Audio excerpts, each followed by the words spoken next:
Alright, magandang umaga, magandang araw sa ating mga followers, mga nakapag-subscribe. Ang hindi pa nakapag-subscribe, mag-subscribe na kayo mga kababayan.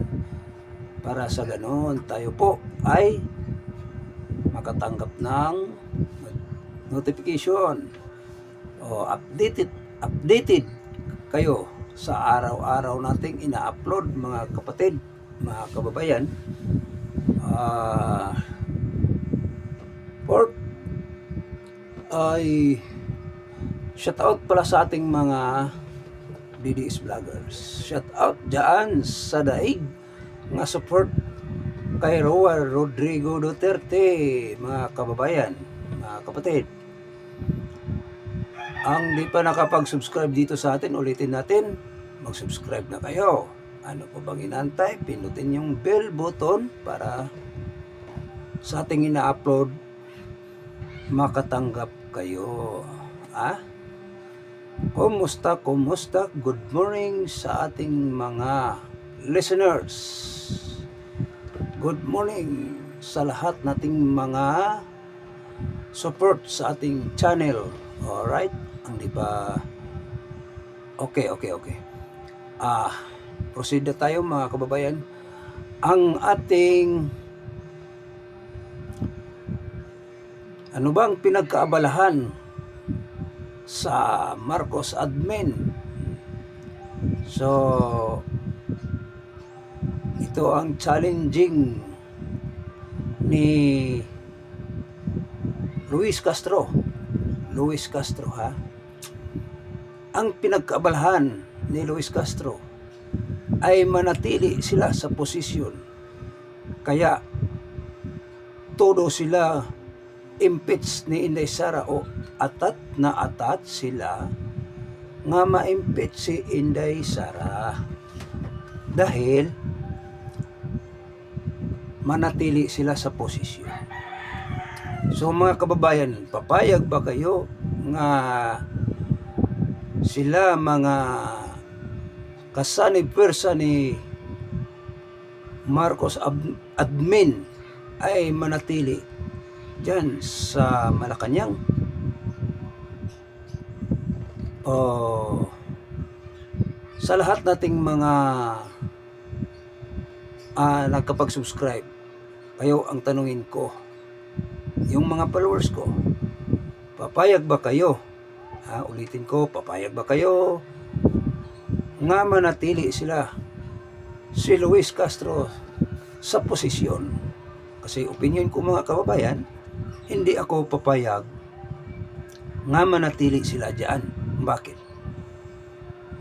Kabila kanan ang mga batikos nila kay Sara Duterte, no? Although nakikita na natin nga ang pagdala ni Duterte dito or kinidnap nila sa daig, dinala sa daig, ay nagkabulol-bulol. Ngayon, hanggang ngayon nandoon pa. So tayo po, opinion ko, hindi rin ako papayag nga manatili sila sa posisyon. Dapat lang palitan. Walang nagawa sa mga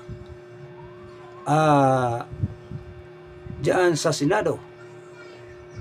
Dapat magawa sila ng batas na para sa bayan, para sa mamayan. Ang ginawa nila mga kababayan ay ang pangnakaw sa pira sa gobyerno o pira ng mamayang Pilipino. So ito ang opinion ko ha. Ewan ko sa inyo kung ano ang opinion nyo. Kasi may balak naman si Inday Sara ay hulihin o papailan ng kaso. Kasi ang sabi nila ay gumawa daw ng death threat kay Marcos admin, maniwala ba rin kayo? Para sa akin, hindi rin ako maniwala. Opinion ko ha. Ewan ko sa inyo. So ngayon, yun, ipagplanuhan nila. Sa lamang, hindi naman talaga ma-impeach si Inday Sara o kasuhan nila. Kung ma-impeach man si Inday Sara, kasuhan pa rin sa sinasabi nilang death threat ni Marcos. Kasi sabi ni Sara ay kung magurgur siya, gurgurin daw nila rin. So ibig sabihin ay sino ba ang magurgur kung gurgurin si Sara? Maniwala ba kayo? Para sa akin, opinion naman, hindi ako maniwala. Kuro-kuro lang yan. Ha? Hanggang ngayon, wala naman. Di ba? Walang nangyayari sa sinasabi nila. Kung hindi pang politika, pang-aapi, pag-aabuso sa ating admin Duterte. Kaya nandoon si Duterte sa daig. Ang tanong, may mananagot ba? Kung si Inday Sara makaupo sa pagka-presidente, ulitin ko ha, mayroon bang mananagot sa pagkidnap ni Duterte? Opinion ko naman uli, mga kababayan, ito, sa lahat pangyayari sa ating bansa, lahat ng mga plano nila, mayroong tinatawag na kasali o kasama sa pagmanipula, minapula nila ni si Duterte. So ibig sabihin, parang maintindihan, may plano, kasama sila sa plano nga si Duterte dalhin doon sa daig. Lahat sila, may kasama sila sa plano nga pabagsakin ang admin ni Sara. So, klaro, mga kababayan, mayroon na ring tinahasan nga o kasuhan si Sara nga sinasabi death threat. O magurgur si Sara, gurgurin nila daw. May magpagurgur. Mas mabuting klaruhin natin to.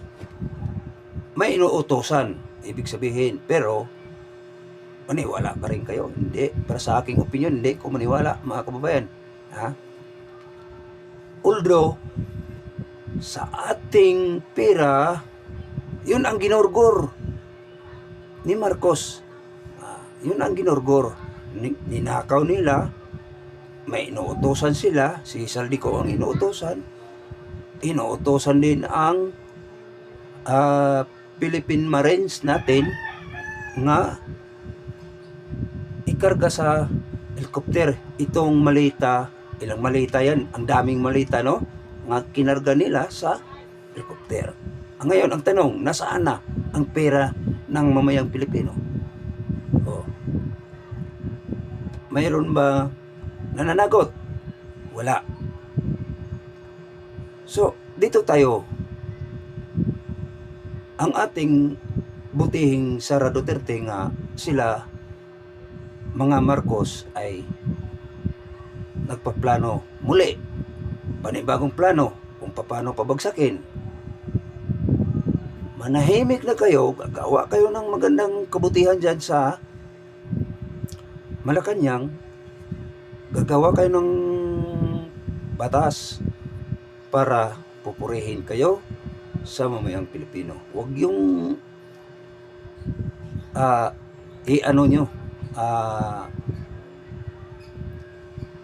pangsamantalain ninyong si Sara matatanggal dyan. Hindi matatanggal yan. ang taong bayan mo'y nagsabi, ha, mga kababayan, mga kapatid, ang taong bayan mo'y nagsabi, support mamayang Pilipino kay Sara Duterte. Diba? So, papaano ito pabagsak nila? Malabo, di ba? Lahat ng ginagawa nila hindi mangyayari. So, ulitin ko sa mga followers natin, viewers, o ang hindi pa nakapag-subscribe, mag-subscribe kayo. Para sa ganun, updated kayo sa lahat nating i-upload. Maraming salamat. God bless. Mabuhay. Mga DDS, vloggers, mabuhay Pilipinas, mabuhay mga Pilipino. Laban lang para sa kahirapan.